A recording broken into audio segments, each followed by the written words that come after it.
og'ir bo'lsa ham aytaman, xurrak otishni tagida bu organizmni ko'pincha jiddiy muammolar yotadi va bu jiddiy muammolar umringizni bir necha yilga qisqartirishi mumkin.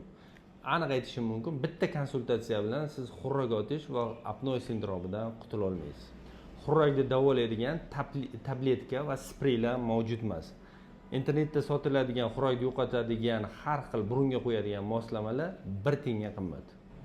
Agar siz xurrak bo'yicha murojaat qilgan vrach sizni uyqungizni tekshirmasa, ya'ni somnografiya qilmasa yoki sleep endoskopiya, uxlagan holatda qaysi qismi xurrak otishda qatnashayotganini tekshirmasa, siz boshqa vrachga bemalol qidiravering, siz noto'g'ri vrachdasiz.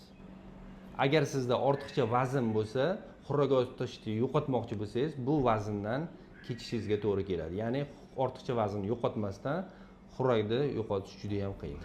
Xurrak otish va apnoe sindromini yo'qotishda eng muhim narsa va bemorlar eng qiynaladigan narsa bu hayot tarzini o'zgartirish.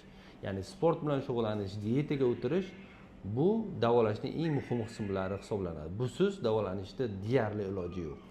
Xurrak otish bu hammada har xil davolanadi. Bir kishiga to'g'ri kelgan davo boshqa kishiga to'g'ri kelmaydi. Universal davo yo'q.